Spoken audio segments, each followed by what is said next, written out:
Hello everyone, welcome guys. कैसे हैं सभी लोग? Welcome back to another video. आज हम लोग सर्कल्स चैप्टर के बाकी के थ्योरम्स कवर करने वाले हैं। ये वीडियो जो है वैसे काफ़ी शॉर्ट होने वाली है, बहुत छोटी ही वीडियो होगी है, क्योंकि जो अगले 4 थ्योरम है 9.8, 9.9, 9.10 और 9.11, ये काफ़ी छोटे थ्योरम्स हैं। इनका प्रूफ अभी एनसीईआरटी में दे नहीं रखा है एक्चुअली, तो इनका प्रूफ हम अभी करेंगे भी नहीं, पर हाँ मैं इन थ्योरम्स को आपको समझा जरूर दूंगा। तो जो पहले की वीडियो थी जो आधे आधे घंटे तक चलती थी, इसमें बस 3 या 4 थ्योरम कवर होते थे, ये आज उसके मुकाबले आगे छोटे होने वाली है। तो चलिए शुरू करते हैं आज के इस नए वीडियो को। हमारी थ्योरम 9.8 क्या कहती है? Angles in same segment are equal. Angle in same segment are equal. ठीक है, इसको भी मैं आपके लिए बोर्ड पे लिख देता हूँ। 9.8 लिख दे रहा हूं मैं ऐसे। Angle in same segment, angle in same segment are equal. मतलब क्या है इसका? आपको याद है मैंने एक सर्कल्स की वीडियो डाली थी सबसे पहले। सर्कल्स, एक तो मैंने सर्कल इंट्रोडक्शन डाली थी, उसके बाद मैंने सर्कल्स के पार्ट्स डाले, सर्कल के अंदर क्या क्या होता है। हमने सेगमेंट्स पढ़ा था, जो कॉर्ड डिवाइड करता है, minor segment, major segment. Recall कर लेते हैं, ठीक है, रिकॉल कर लेते हैं। हमको सेगमेंट, अगर हम हमारे पास सेगमेंट है तो कॉर्ड की होना जरूरी है, एक कॉर्ड का होना जरूरी है। सेगमेंट्स रिकॉल कर रहे हैं अभी हम। ये मान लीजिए एक सर्कल है, इसको सेंटर दे देते हो ऐसे ही। मैंने एक कॉर्ड ली, कॉर्ड का नाम दे दिया ए बी। यहाँ पे बड़ा वाला हिस्सा कौन सा है? ये वाला ज्यादा बड़ा है या फिर ये वाला ज्यादा बड़ा है? कौन सा ज्यादा बड़ा है खुद बताइए? ये वाला ऑब्वियसली है ना। मैं आपको शेड कर देता हूँ। ये वाले सर्कल का हिस्सा ज्यादा बड़ा है, क्योंकि ये वाले सर्कल का हिस्सा थोड़ा सा ज्यादा बड़ा है, इसीलिए इसका नाम मेजर सेगमेंट रखा था। क्या रखा था? मेजर। हम लोग बचपन में बिग और स्मॉल पढ़ते थे ना, इसको अब 9th में आके मेजर और माइनर कर दिया, मेजर सेगमेंट। ठीक है, इसका नाम मेजर सेगमेंट है। नीचे छोटा वाला है, ये वाला जो है छोटा वाला सेगमेंट है ना साइज में, इसका नाम क्या होगा? इसका नाम भी माइनर सेगमेंट होगा फिर, है ना। इसका नाम क्या होगा फिर? Minor segment. तो मेजर सेगमेंट और माइनर सेगमेंट होते हैं जब एक कॉर्ड सर्कल को दो भाग में डिवाइड करता है। जो बड़ा वाला होगा वो मेजर होगा, जो छोटा वाला होगा वो माइनर होगा। ये तो अभी आप लोग को समझ आ ही गया होगा। अब एक इम्पोर्टेंट पार्ट है। अगर डायमीटर भी एक कॉर्ड ही होती है ना। डायमीटर को लार्जेस्ट कॉर्ड भी कह सकते हैं। तो फिर अगर मैंने ये सर्कल लिया, इसमें मैंने डायमीटर बना दिया, ये सेंटर है मेरा, ये भी तो कॉर्ड ही है। और देखा जाए ये डायमीटर है, और डायमीटर सर्कल को दो इक्वल हिस्सों में डिवाइड करता है। फिर ये दोनों सेगमेंट क्या होंगे? इसमें तो ना ही कोई बड़ा ना ही छोटा है, इक्वल सेगमेंट्स। कि दोनों क्या हो गए? इक्वल। इक्वल क्या? सेगमेंट। हम लोग सेगमेंट ही तो पढ़ रहे हैं ना, हम लोग सेगमेंट ही तो पढ़ रहे हैं अभी, है ना। Angle in same segment are equal. मैंने आपको सेगमेंट्स का रिकैप करा दिया, सेगमेंट्स क्या होते हैं, मेजर, माइनर। ठीक है, अब हम लोग थ्योरम पे पढ़ते हैं। मैं इस सर्कल को बचाए रखता हूँ, जरूरत पड़ सकती है।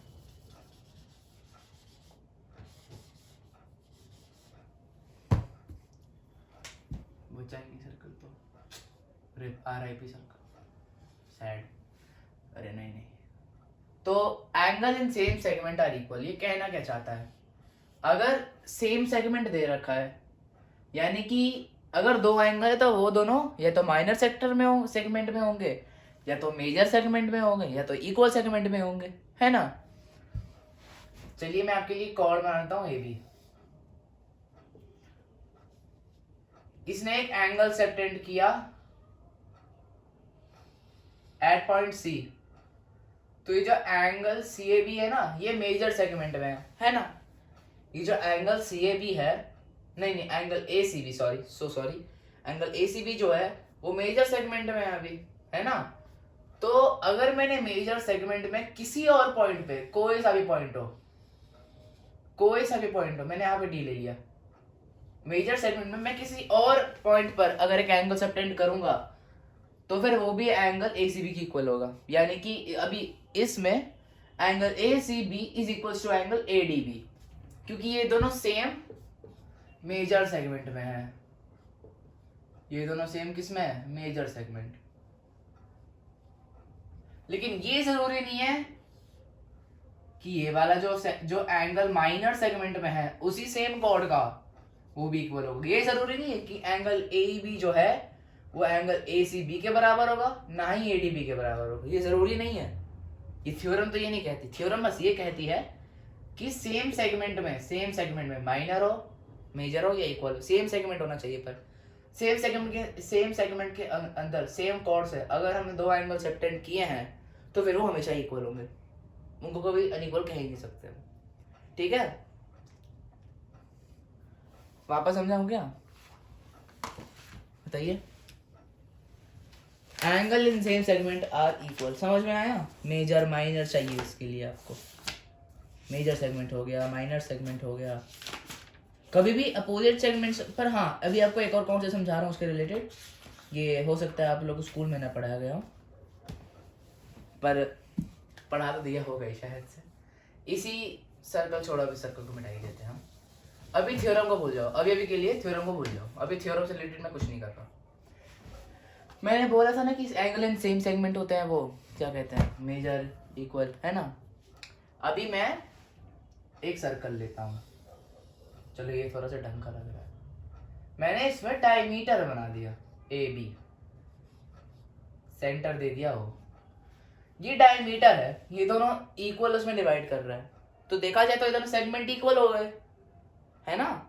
दोनों सेगमेंट इक्वल है, तो ये वाला एंगल ये वाले एंगल के बराबर होगा, जबकि ये दोनों अपोजिट सेगमेंट में है। जी हाँ, और ये राइट एंगल होंगे। राइट एंगल क्यों होंगे? हमने एक वो पढ़ा था कि थ्योरम, हमने थ्योरम पढ़ा था ना, याद करिए, कि angle subtended and centre is twice the angle subtended at any other point.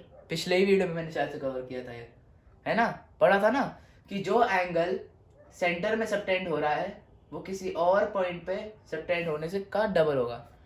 तो देखा जाए तो जो एंगल AOB है ये 180 डिग्री हो जाएगा, है ना। जो एंगल AOB है ये 180 डिग्री हो जाएगा। अरे डायमीटर स्ट्रेट लाइन है भाई, तो इसका हाफ होगा ना एंगल ACB, और इसका एंगल ADB भी हाफ होगा, है ना। तो ये तो 90-90 हो गए। इसको हम लोग angle in a semi circle भी कहते हैं, क्योंकि एक डायमीटर एक सर्कल को दो सेमी सर्कल में डिवाइड करता है। तो उन दो सेमी सर्कल्स में अगर डायमीटर के पॉइंट से एंगल सबटेंड हो रहा है तो वो हमेशा राइट एंगल होगा। ठीक है, अभी आप लोग समझ नहीं रहे होंगे तो मैं आपके लिए वापस से बना देता हूँ।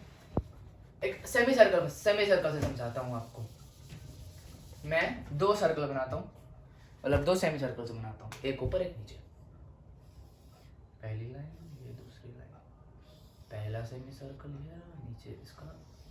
ये डायमीटर है AB, ठीक है। इसने एक सर्कल को दो हिस्से में डिवाइड कर दिया। अभी ऊपर वाला हिस्सा देखो, नीचे वाला हिस्सा मत देखिएगा। मैंने एक एंगल सबटेंड किया, पर क्योंकि सेंटर है ही O, तो ये 90 डिग्री हो जाएगा। इसको एंगल ACB कहते हैं, ठीक है। ये 90 डिग्री हो जाएगा। कैसे होगा 90 डिग्री? अरे यार, एंगल इन सेमी सर्कल। वैसे ही अगर नीचे वाला देखते हैं, नीचे वाले में भी मैंने एक एंगल ADB सबटेंड किया, ये भी 90 डिग्री होगा। अब ये दोनों एंगल बराबर हो गए, एंगल ACB और एंगल ADB। कैसे बराबर हो गए? दोनों ईच 90 डिग्री हो गए। जब एंगल सेम है तो एंगल सबटेंडेड भी बराबर ही होगा। तो इसको हम लोग एंगल इन सेमी सर्कल कहते हैं, ठीक है। इसको हम लोग एंगल इन सेमी सर्कल कहते हैं। तो अब थ्योरम 9.9 की तरफ बढ़ते हैं।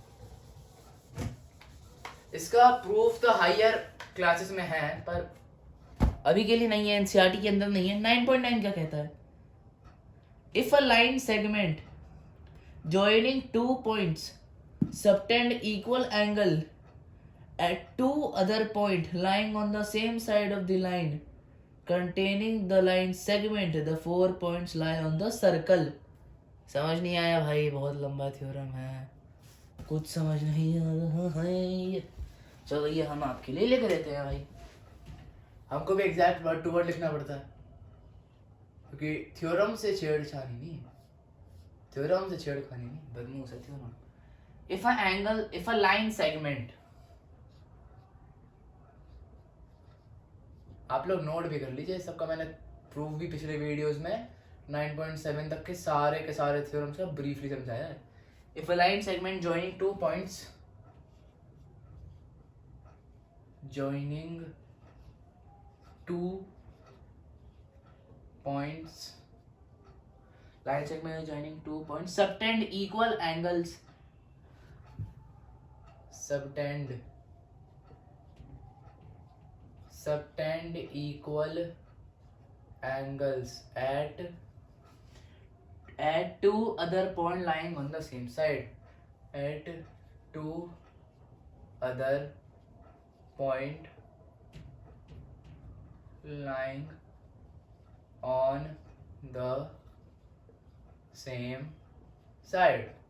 इस थ्योरम को ज़्यादा ही लंबी हो गई थी इसलिए मैंने वैसे वीडियो को कट करके लिख दिया था आप लोग के लिए और डायग्राम भी बना लिया है। तो अब हम लोग थ्योरम पढ़ते हैं। If a line segment joining 2 point subtend equal angle at the other point lying on the same side of line containing the line segment, the 4 points lie on circle। कुछ समझ नहीं आया भाई को, तो मुझे तो अभी तक कुछ भी समझ नहीं आया भाई।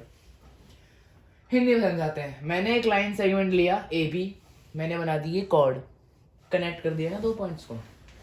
मैंने 2 पॉइंट लिए, कौन से, मैं ले लेता हूँ सी और डी, दोनों के दोनों मैंने सेम सेगमेंट में लिए, अभी के लिए मेजर है।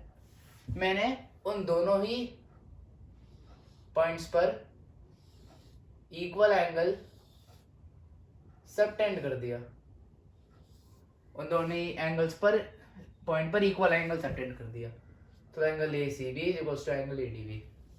अगर मैंने एक कॉर्ड ली, सेम सेगमेंट के अंदर इक्वल एंगल सबटेंड किए, तो जो चारों के चारों पॉइंट्स हैं उनको मैंने अगर ज्वाइन करूं तो वो चारों के चारों पॉइंट्स सर्कल पर लाई करेंगे। और तो और इससे हम लोग किसी पॉइंट को भी साइक्लिक कोऑर्डिनेटर भी प्रूव कर सकते हैं, अभी के लिए जरूरी नहीं है। इसमें बस इतना बताया कि अगर आपने एक कॉर्ड लिया, आपने सेम सेगमेंट में 2 इक्वल एंगल सबटेंड किए, तो जो चारों के चारों पॉइंट होंगे जहाँ पे वो दोनों पॉइंट भी जहाँ पे एंगल को सबटेंड किया गया है, जैसे कि इस फिगर के एंगल सी और एंगल डी, तो वो जो चारों के चारों जो पॉइंट्स हैं वो जब सर्कल्स पर लाई करेंगे, सर्कल के सर्कमफेरेंस पे स्पेसिफिकली लाई करेंगे। इससे ये कहना चाहते हैं। जिस थ्योरम का ज़्यादा कोई यूज़ नहीं है प्रैक्टिकल, पर तब भी समझना तो ज़रूरी है, आगे जाके फिर कुछ भी हो सकता है ना भाई, पता थोड़ी है हम लोगों को कुछ आगे जाके क्या होगा। Theorem 9.10,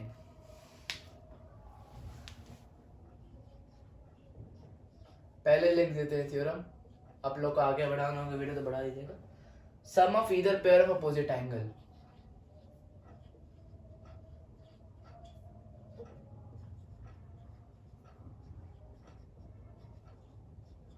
sum of either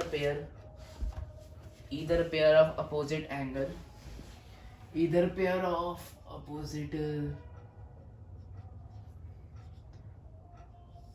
sum of either pair of opposite angle of cyclic quadrilateral is 180 degree। Cyclic quadrilateral क्या होता है भाई, ये क्या होता है, ये तो पढ़ा ही नहीं कभी हमने भाई साहब। साइक्लिक सर्कल के अंदर क्वाड्रिलेटरल, अरे भाई साहब अब क्या करें, कुछ नहीं है मुश्किल, है बहुत आसान है समझना।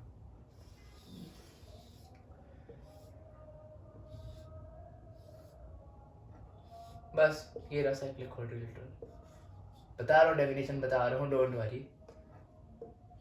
मैंने एक साइक्लिक क्वाड्रिलेटरल दिया, क्या क्यों है साइक्लिक, इसके जो चारों के चारों पॉइंट है ना वो सब सर्कमफेरेंस पर लाई कर रहे हैं, इसलिए ये साइक्लिक क्वाड्रिलेटरल है। अगर एक क्वाड्रिलेटरल के चारों पॉइंट्स सर्कमफेरेंस पर लाई कर रहे हैं, यानी कि या फिर सर्कल पर लाई कर रहे हैं, तो जो क्वाड्रिलेटरल है वो उसको एक साइक्लिक क्वाड्रिलेटरल कह सकते हैं। ठीक है, समझ गए साइक्लिक क्वाड्रिलेटरल क्या होता है? एक क्वाड्रिलेटरल जिसके चारों पॉइंट्स सर्कल पर लाई करते हो। इसमें यह बताया गया कि जो उसके एक साइक्लिक क्वाड्रिलेटरल के अपोजिट एंगल होते हैं, जैसे कि एंगल डी और एंगल बी, उनका सम 180 डिग्री होता है, अपोजिट एंगल का, एडजेसेंट का नहीं, अपोजिट। ये थ्योरम बस यही कहती है, यानी कि अगर एंगल डी 100 डिग्री का है तो एंगल बी 80 डिग्री का होगा, और अगर एंगल बी 100 डिग्री का है तो फिर एंगल डी 80 डिग्री का होगा। ये कहती है थ्योरम। ठीक है, उतनी लंबी वीडियो भी नहीं गई। अब जो हमारे थ्योरम 9.11 है वो इसका उल्टा है, converse. In a cyclic quadrilateral, नहीं गलत ही बोल रहा हूँ, अभी इसके लिए भी हम लोग थ्योरम को लिखना तो पड़ेगा ही भाई, थ्योरम लिखना है, पढ़ना है हमें। तो theorem 9.11, if the sum of pair of opposite angle of a quadrilateral is 180 degree, then it is a cyclic quadrilateral. If the sum of pair of